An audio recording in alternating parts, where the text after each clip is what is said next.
Looking for an electric bike? Want to convert a bike you already have? Or just looking for an extra battery for your e-bike? Check out our range at lebikes.co.uk.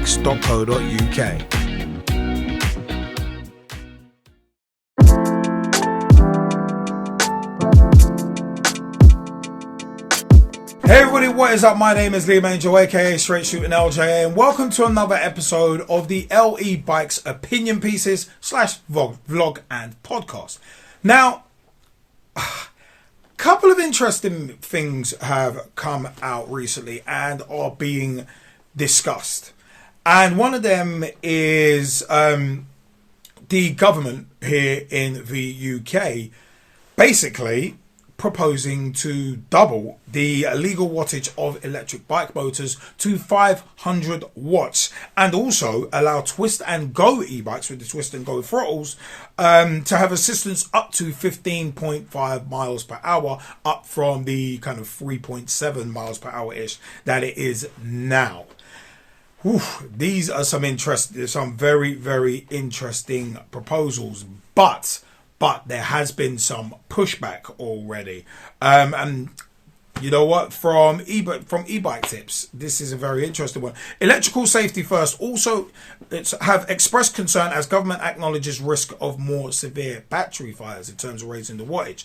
The government's proposals to double the legal wattage of electric bike motors to 500 watts and allow twist and go e-bikes to have throttle assistance up to 15.5 miles per hour present a huge safety risk to pedestrians and others who cycle, Charity Cycling UK has said. The Department for Transport DFT announced the proposed changes with the rationale that they will make electrically assisted pedal cycles, EAPCs, a more attractive and viable option for more people, with benefits including making it easier for people to ride up hills. So that's increasing the maximum power, consistent power of a electric bike from 250 watts as it currently is now to 500 watts, which is a very interesting change and is noticeable. From personal experience of riding 250 watt bikes, 750 watts, 500 watts, it is on them, was the jump from 250 to 500 is noticeable.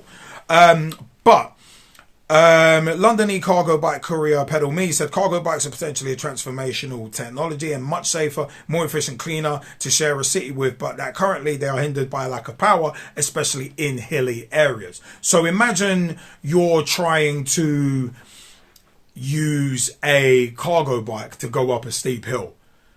Those cargo bikes are heavy. They are like 15 to 20 kilos, I think, on average. So imagine something like a rad wagon or one of the turn cycles or a Baboe curve, for instance, trying to go up a hill with a 250 watt motor on it.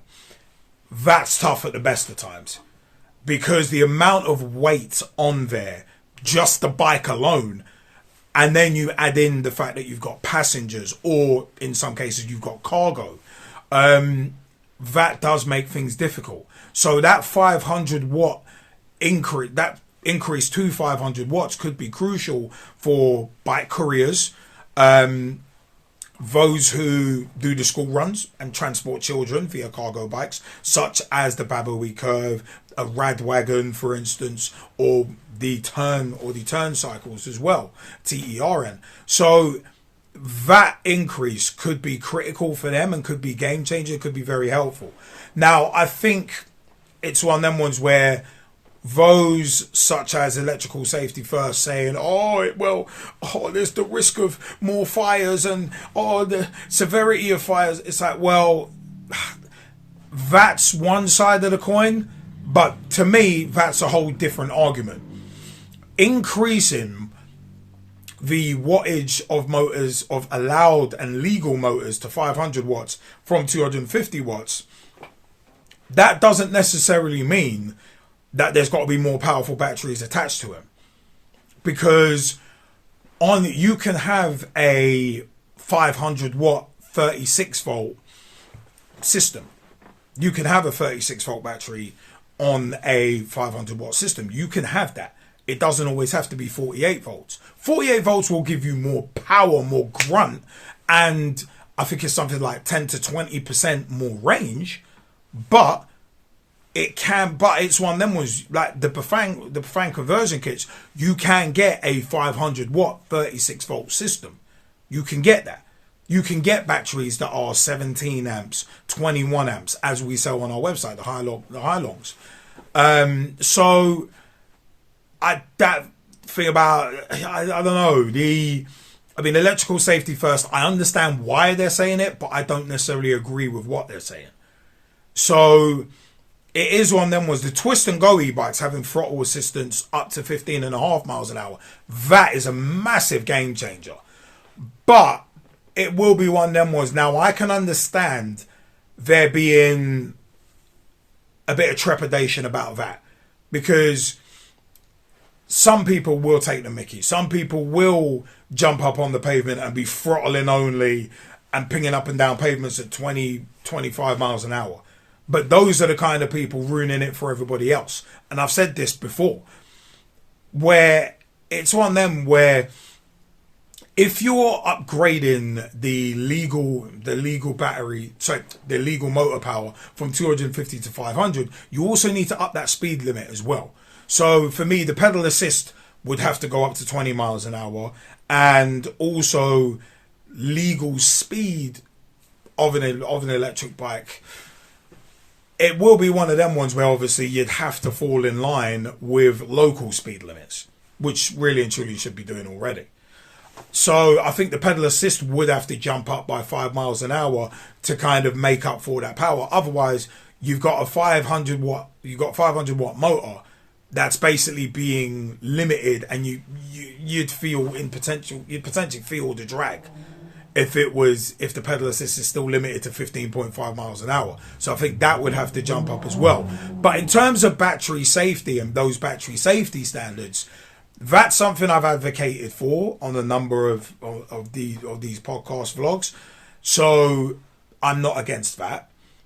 But I don't think it creates a blurring of the lines between motorbikes and mopeds, because you could kind of argue that an electric bike by default kind of does that, by the mere fact that it has a throttle in the first place at all, even if it is only 4 kilometers an hour or 3.7 miles per hour. So it is one of them was you've already kind of blurred them lines as it is. So yeah, I just think that doesn't really wash with me. And as an e-bike rider myself, of course I'm biased. I am not going to deny that. Not going to deny that I'm biased. I love my e-bikes. I love riding my e-bikes. So it is one of them where it kind of is what it is. But I think there needs to be, as I've said before, there needs to be education around safe bike riding first and foremost, then safe e-bike riding, because it is two different disciplines. And battery safety needs to be taught a lot more as well. So instead of just demonizing electric bike batteries or demonizing electric bikes, how about teaching people like what we do with the E-Bikes Tips and Tricks series? We talk about riding in rainy conditions, riding in hot conditions, and about keeping your e-bike safe, keeping your battery safe, and that kind of thing. And we're going to be doing a lot more of those in the coming weeks and months. So it is all about educating people about how to use their e-bikes and how to use their batteries and how to store the e-bikes, store their batteries safely, about maintenance and keeping stuff ticking over. It's about that rather than just instantly demonizing electrical safety first, saying, oh, there's just a risk of more severe battery fires. It's like, well, you got to look at the root causes of those battery fires. And that's one of the problems for me. The root causes are very rarely looked at. You very rarely see in articles, oh, this fire was caused because of this. The battery was inappropriately stored. It was stored in cool, wet conditions, not warm, dry conditions. It's one of them. It was left out for months on end. There was a crack in the casing on the battery, which allowed water to come in, like during a wet ride or whatever. So the wrong charger being used, for instance. So it is one of them ones. As I said, we've discussed this on our tips and tricks series at youtube.com/@LE-Bikes, and also on TikTok as well. You can find the tips and tricks videos, the LE Bikes tips and tricks.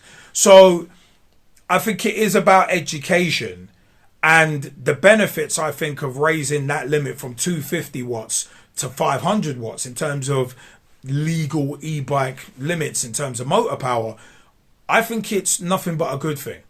As said, I know I'm biased, but I think it's a good thing, especially, as said, for those cargo bike riders who use those bikes for professional means. The only thing is, you do have to keep an eye on those potentially abusing it, and that's where enforcement starts coming in. You can't just blanket enforce and say, no, nobody can use this. No, because there are some people who will use it properly. And it's a case of power in the right hands. Some people will use it properly. But like any system, some people will abuse it, will use it and abuse it. So I think there has to be more education as well. And the Bicycle Association, I want to come to them as well. They suggested high-powered vehicles would accelerate more quickly and would require bigger batteries, making them heavier and more dangerous in crashes. You're talking about the difference between, say, a 3.5 kilogram battery and maybe a 4.5, 5 kilogram battery.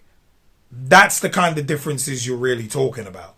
It's not going from a 1 kilogram battery to a 10 kilogram battery and then your bike can't stop at all.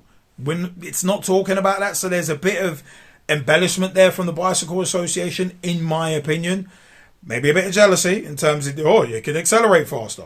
But as well, it is one of them ones where servicing, maintenance, that kind of thing, making sure your brakes are good. I said, we've got an LE Bikes tips and tricks video talking about checking your brakes before every journey, before you set off. So it is one of them ones. Maybe one of the solutions could be making hydraulic brakes a standard on every single e-bike. That could be a potential solution because hydraulic brakes naturally have more stopping power. So it is one of them ones. Disc brakes are on most e-bikes anyway. So it is one of them ones. It's about solutions, not just coming out and say, oh, this could be an issue. Oh, this is going to be a problem. It's like, let's work together and find the way forward. That is what I would say. But you know what? I want to know your views as well. lebikes.co.uk is our website. youtube.com/@LEBikes is our YouTube page for our tips and tricks series and much, much more. You can find us, LE Bikes. You can find us on Twitter. You can find us on Instagram. You can find us on TikTok. All of the socials and Facebook as well. You can find us. Throw us a like, throw us a comment, let us know what you think. Remember, we do bike to e-bike conversions as well using Bafang mid-drive motors. That is what we trust. That is what we use. Also, as well, you can buy, we are official suppliers for Engwe and Himiway. We also have samebike and ado bikes available on our website as well. So grab yourself an e-bike. If you want to get into the world of e-bikes, look no further than LE Bikes. Once again, I have been Liam Angel, aka Straight Shooting LJA. And until next time, take care. And we'll see you next time on the LE Bikes Opinion Pieces vlog and podcast. Happy riding, peeps.